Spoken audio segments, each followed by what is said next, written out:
For years, I thought success was mostly about motivation. If I wanted better results, I needed to work harder. If business slowed down, I needed to put in more hours. If I wasn't getting something done, I needed more discipline. And to some extent, that worked. But there's a problem with relying on motivation and hard work. Eventually, you become the engine that everything depends on. If you stop pushing, everything stops moving. One of the books that changed the way I think about this was James Clear's Atomic Habits. Not because it gave me some revolutionary secret to success. Actually, it was almost the opposite. The biggest lesson was that enormous changes can come from surprisingly small changes in what you do every day. And when I started applying that idea to my work, something unexpected happened. I didn't just become more productive, I started creating more free time. Here are the 5 biggest lessons I took from Atomic Habits and how I think about them in my own life. 1. Stop obsessing over goals. Build systems. This was probably the biggest one for me. Most of us are taught to focus on goals.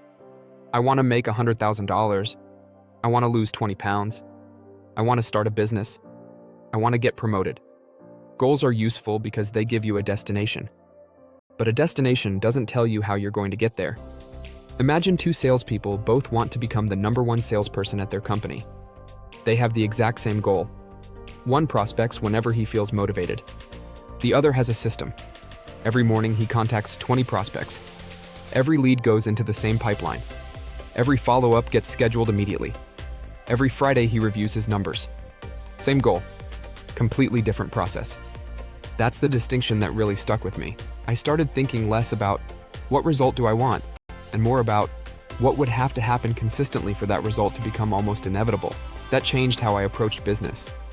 Instead of constantly solving the same problems over and over, I started looking for things I could turn into processes. How do I handle new leads? How do I follow up? How do I organize my week? What tasks can be automated? What can be delegated? What needs to happen every single time, regardless of whether I feel like doing it? The more systems I built, the less mental energy I had to spend deciding what to do. And eventually, something even better happened. The business became less dependent on me constantly pushing it forward. That's where some of the freedom came from. 2. Small improvements don't stay small. One of the most powerful ideas in the book is that tiny improvements can compound. A single improvement usually feels insignificant. Save $10 today? Who cares? Read 5 pages? Doesn't feel life-changing. Improve a business process enough to save 5 minutes? Hardly seems worth thinking about. But now imagine that process happens 6 times a day. That's 30 minutes. 5 days a week, that's 2.5 hours. Over 50 working weeks, you've recovered 125 hours, all from improving something by 5 minutes. And that's what changed the way I think about optimization. We tend to look for massive breakthroughs. But sometimes the better question is, what do I do repeatedly that could be slightly better? Maybe it's creating an email template instead of writing the same email 100 times. Maybe it's automatically scheduling follow-ups. Maybe it's spending 15 minutes every morning deciding exactly what needs to get done that day.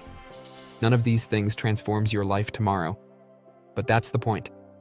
Compounding doesn't look impressive at the beginning. It looks impressive after you've given it time. 3. Your environment can beat your willpower. This one made me rethink discipline. We like to believe successful people simply have more willpower. But your environment is constantly influencing what you do. Put your phone next to you while you're working, and every notification becomes a tiny decision. Check it? Ignore it? Who's texting me? What happened? Even if you don't pick it up, your attention has already been interrupted. So instead of trying to become better at resisting distractions, I started appreciating the power of removing the decision altogether. If something requires focused work, remove the distractions. If something needs to happen at a specific time, put it on the calendar. If you need to follow up with someone, don't trust yourself to remember it. Create the reminder immediately. Make the behavior you want easier. Make the behavior you don't want harder. That's such a simple idea. But think about how much of our day is spent fighting our environment instead of designing it. 4. Become the person who does the habit. This was probably the most personal takeaway.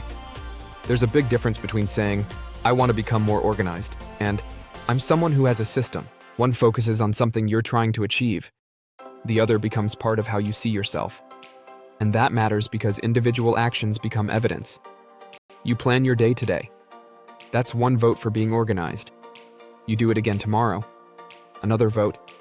You follow the system when you're busy. Another vote. Eventually, you're not forcing yourself to behave like an organized person. That's simply how you operate. I think this applies far beyond business. Someone doesn't just go running, they become a runner. Someone doesn't just invest $500, they become an investor. Someone doesn't occasionally read, they become a reader. The habit starts shaping the identity, and the identity starts reinforcing the habit. So instead of asking, what do I want to accomplish? I found another question can be even more powerful. Who would I need to become for that outcome to be normal? Then start proving that identity to yourself through small actions. 5. The best system gives you your life back. This is the lesson that became most important to me. Productivity can easily become another trap. You optimize your day, become more efficient, get more done. And then what? Fill the newly available time with even more work? For me, the real value of building systems wasn't simply getting more done. It was creating more free time. If something that used to require 3 hours can be done in 1, I don't necessarily need to find 2 more hours of work. I've gained 2 hours of my life. And that changed how I define productivity. The objective isn't to be busy every minute. It's to get the important things done without allowing work to consume everything else. That's where systems become powerful. A good system reduces decisions. It reduces wasted effort. It makes important behaviors repeatable. And eventually it can allow things to continue working even when you're not actively thinking about them. To me, that's a much more interesting definition of success than simply doing more. The bigger lesson, if I had to reduce atomic habits to one idea that I've actually carried into my life, it would be this. Don't wait for yourself to become more motivated. Build a life that requires less motivation. Create systems that make the right actions easier. Improve those systems little by little. Design your environment to support them. Repeat the behaviors until they become part of who you are.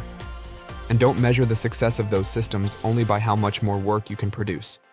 Measure them by what they give you back. Because ultimately, I don't want to become incredibly efficient just so I can be incredibly busy. I want the important things to work better, so I have more time for everything else that makes life worth living.